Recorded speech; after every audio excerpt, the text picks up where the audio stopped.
Hi everyone! Today we will be looking into May Day in France. On the 1st of May in France, International Workers' Day is celebrated along with another tradition, la fête du muguet, which translates to the Festival of Lilies. In this video we will look into the origin and the customs of both traditions.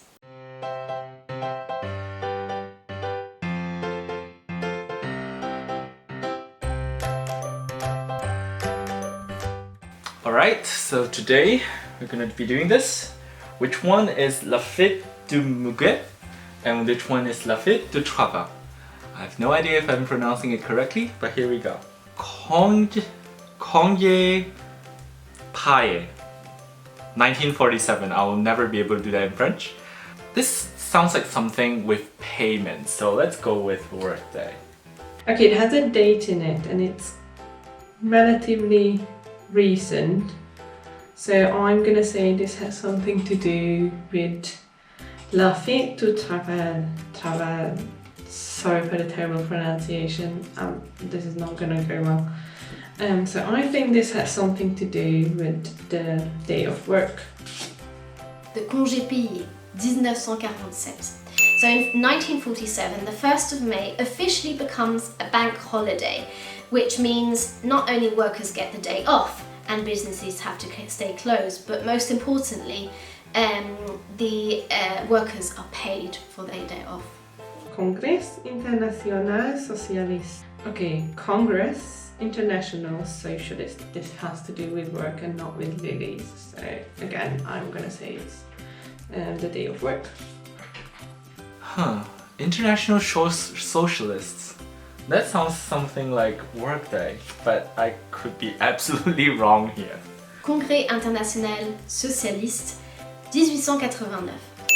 So in 1889, the Second International Social Congress took place in Paris, which was celebrating the 100 years of the Revolution, and also it was a demonstration aiming to obtain the 8-hour workday. Number 3, we have amour. Amour sounds like love. So let's go with Lily Day. This means love, I think, as far as my French goes.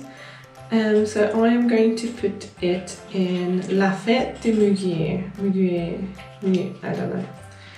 So the Lily Day. Amour, meaning love. Until 1914, in many regions of France, the 1st of May was a day on which many young men typically declared their love for a woman, and they would do so by decorating the woman's front door or pathway with lilies. Arrivée du printemps. So arrival of. This looks like prince, so I'm gonna say Lily Day. Sounds like arrival of something. Arrival of printings? I'm gonna go with workday for this. Arrivée du printemps. So as flowers tend to blossom around that time of the year, the lily flower is considered to be a symbol and it represents the regeneration of nature and new life emerging. And it just reminds us that spring really is there. Renaissance. This doesn't sound very Lily Day, but I think it could be. It could be like a trick that Emma has set up for me. I'm pretty sure that means Renaissance. Work? Probably not. This seems to be a bit too early for that. So I'm gonna say Lily Day again. Back in the Renaissance, the 1st of May was actually a celebration of love, and people made and gifted flower crowns. Loire, Berlin. No idea. Is this a person? Is this a place? Could be anything. I'm gonna say this has to do with work. I have absolutely no clue what this is. I'm gonna go with workday for this one. La loi Belin. So in 1941, the socialist René Belin, who was Minister of Labour at the time, designates the 1st of May to be the day of the celebration of work and social concordance, and thereby the 1st of May becomes a non-work day. Régime de Vichy. I think this is related to, oh crap, I have so many words in workday.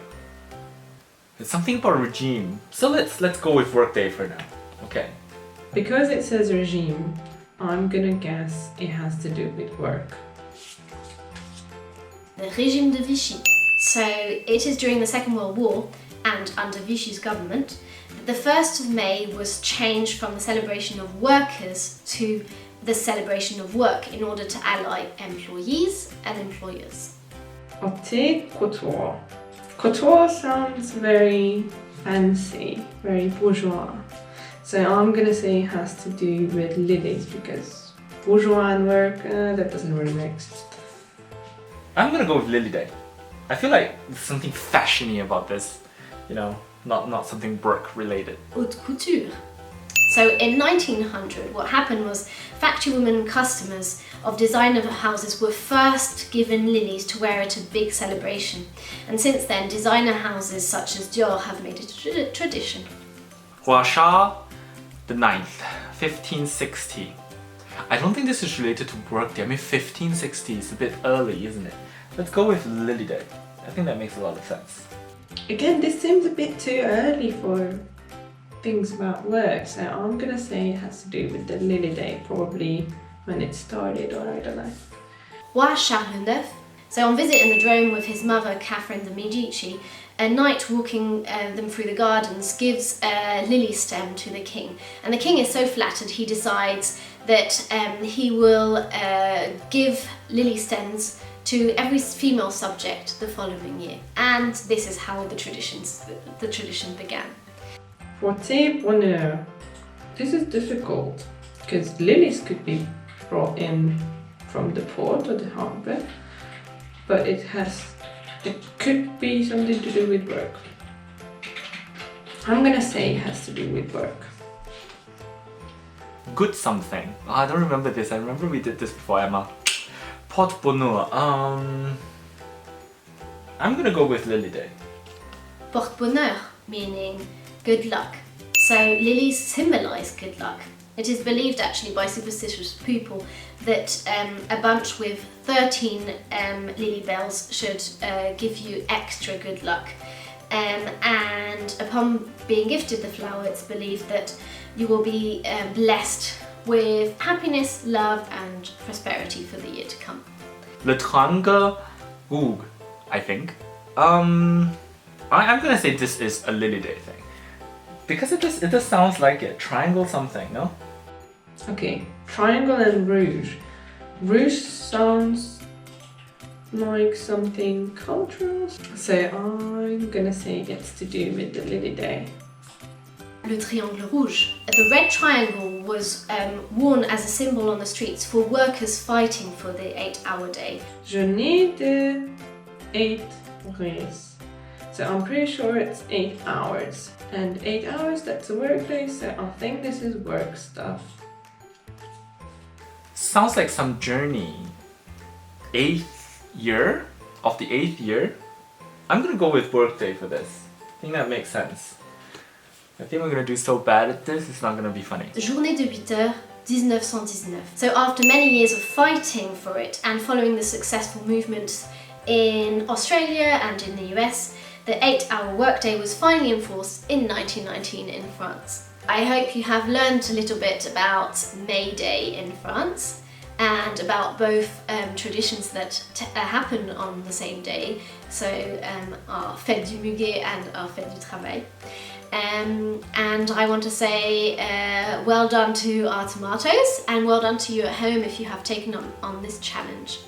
I would also like to wish you all a happy May Day. So in French we would say bonne fête du travail, bonne fête du muguet et un joyeux 1er mai. À plus!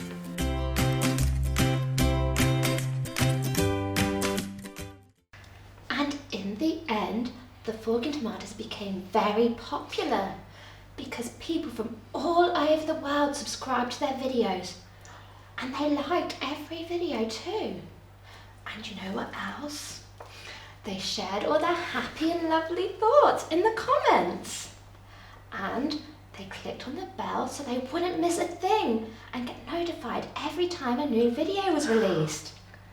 So in the end, the fork and tomatoes lived happily ever after. The end.